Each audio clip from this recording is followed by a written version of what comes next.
नमस्कार, स्वागत है आप सभी का मेरे YouTube channel Durga cooking world में। आज हम बनाएंगे बहुत ही स्पेशल पराठे जो कि गोभी से बनते हैं। तो पहले हम पराठे बनाने के लिए इसका आटा बना के तैयार कर लेते हैं। हम अपने आटे में नमक डालते हैं। यहाँ मैंने एक छोटा चम्मच नमक डाला है और इसके साथ ही मैं यहाँ 2 चम्मच घी डाल रही हूँ। आप चाहे तो इसके अंदर तेल का प्रयोग भी कर सकते हैं। अब हमने अपने आटे को अच्छे से मिला के और एक अच्छा सा डो तैयार करना है। यहाँ मैंने आटा बनाने के लिए हल्का गुनगुना पानी ही लिया है, जिससे जो हमारा आटा है वो ही सॉफ्ट बनेगा।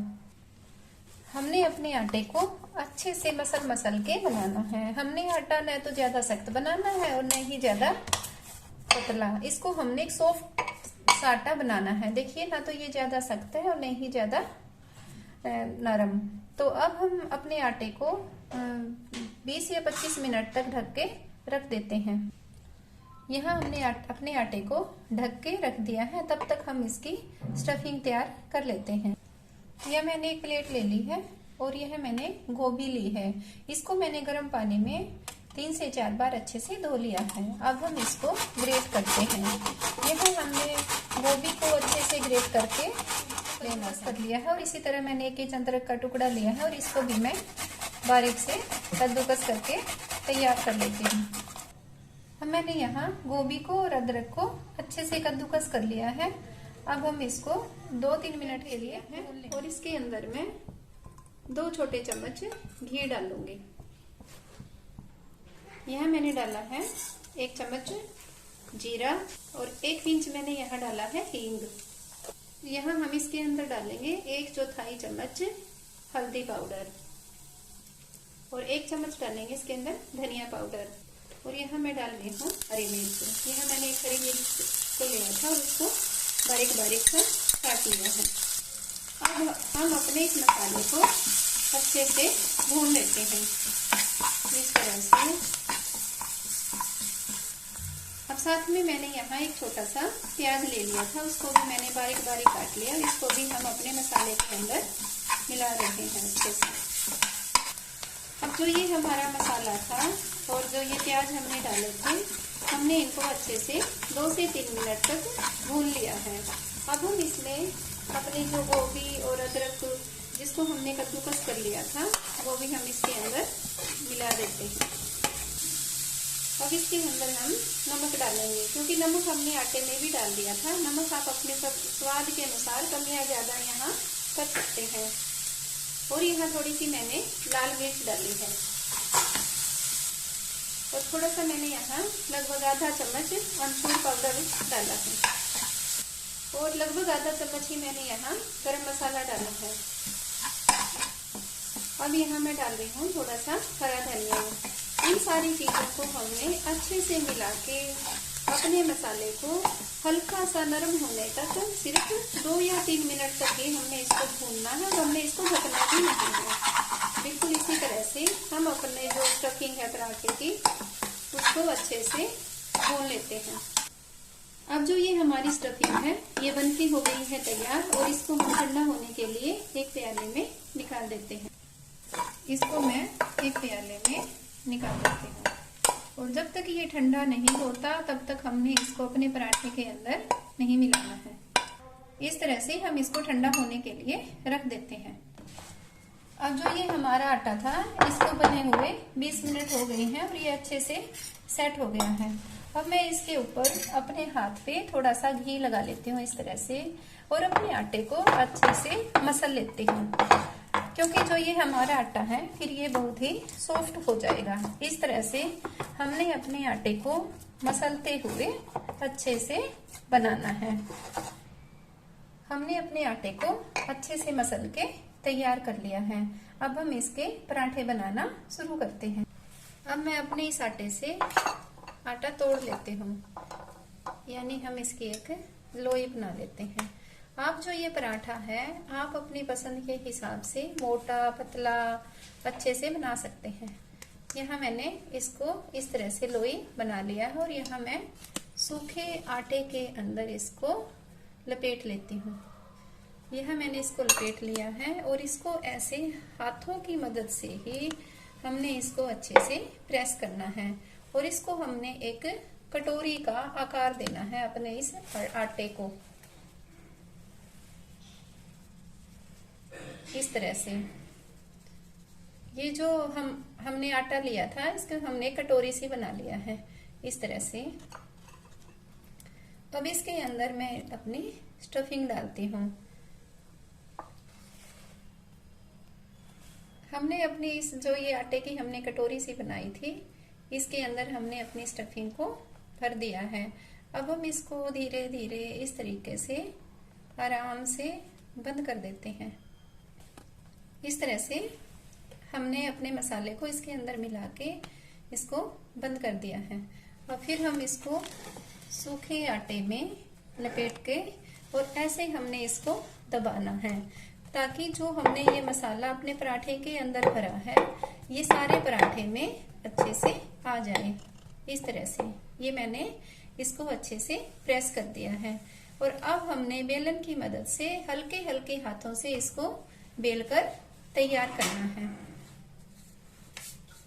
इस तरह से हमने बिल्कुल भी जोर नहीं लगाना है और अपने पराठे को धीरे धीरे करके बेलना है। अब ये मैंने अपने पराठे को बेल के तैयार कर लिया है। अब मैंने गैस को ऑन करके तवा रख दिया था और इसके ऊपर हम थोड़ा सा घी लगा लेते हैं। मैं अपने तवे के ऊपर थोड़ा सा पहले घी लगा लेती हूँ इस तरह से। इस तरह से हमारा तवा गर्म हो चुका और इसके ऊपर हमने अपने पराठे को रख दिया है। हमने अपने पराठे को मीडियम फ्लेम पे अच्छे से करारा होने तक सेकना है। अब जो ये हमारा पराठा है ये एक तरफ से सेक के तैयार हो गया है। इस तरह से हमने अपने पराठे को पलट दिया है। अब दूसरी तरफ से भी हम इसको अच्छे से सेक के तैयार कर लेते हैं। अब हम अपने पराठे के ऊपर घी लगा लेते हैं। आप चाहे तो यहाँ रिफाइंड ऑयल या और भी जो भी आप कुकिंग ऑयल यूज करते हैं उसको लगा के आप पराठा बना सकते हैं। इस तरह से हमने इसको एक साइड घी लगा लिया। अब हम इसको पलट देते हैं चिमटे की मदद से इस तरह से और अब हम इसको दूसरी तरफ भी घी लगा देते हैं इस तरीके से। जो ये हमारे पराठे हैं जब हम इनको बनाएंगे अगर इस तरीके से बनाओगे तो ये हमारे पराठे बिल्कुल भी टूटेंगे नहीं, न ही फटेंगे।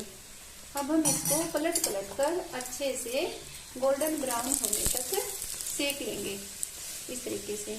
और जो ये हमारे पराठे हैं ये खाने में भी बहुत टेस्टी बनते हैं। अब जो ये हमारा पराठा है ये अच्छे से बिल्कुल गोल्डन ब्राउन होने तक सिक चुका है। अब हम इसको अपने चिमटे की मदद से एक प्लेट में टिश्यू पेपर रख के उसके ऊपर मैं यहाँ इसको निकाल देती हूँ। अब इसी तरह से मैंने अपने दूसरे पराठे के लिए भी ये कटोरी बना के तैयार कर ली है और इसके अंदर भी अब हम अपनी स्टफिंग डाल देते हैं। आप यहाँ स्टफिंग कम या ज्यादा कर सकते हैं। यहाँ लगभग मैंने 1.5 चम्मच के करीब यहाँ मैंने अपनी स्टफिंग ली है और इसको मैं अच्छे से इस तरह से अपनी स्टफिंग को दबा दबा के बंद कर देती हूँ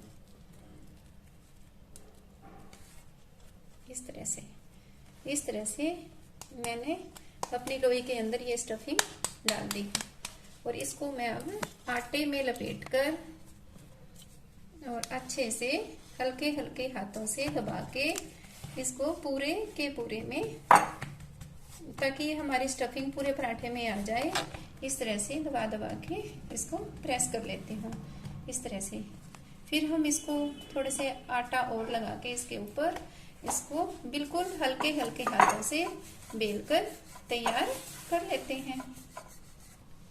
अब मैंने अपने इस पराठे को भी अच्छे से बेल के तैयार कर लिया है। अब जो ये हमारा पराठा है एक तरफ से सिक गया है और इसको मैंने पलट दिया है। अब जब ये दूसरी तरफ से हल्का हल्का सा सिक जाएगा तब हम इसके ऊपर घी लगा देंगे। अब हम अपने इस पराठे के ऊपर भी इसी तरह से घी लगा देंगे। इस तरीके से। और फिर हम इसको अपने चिमटे की मदद से फिर पलट देंगे इस तरह से। और फिर हम इसको दूसरी तरफ भी अच्छे से घी लगा के सेक लेते हैं।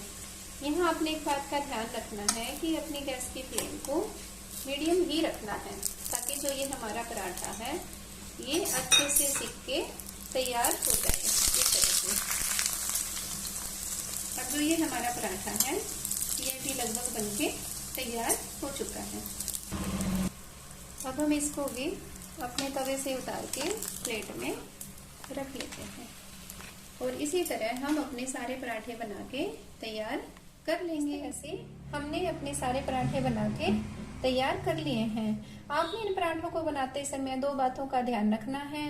पहले तो हमने अपनी गोभी को कद्दूकस करना है और उसको हल्का सा नरम होने तक ही हमने उसको भूनना है।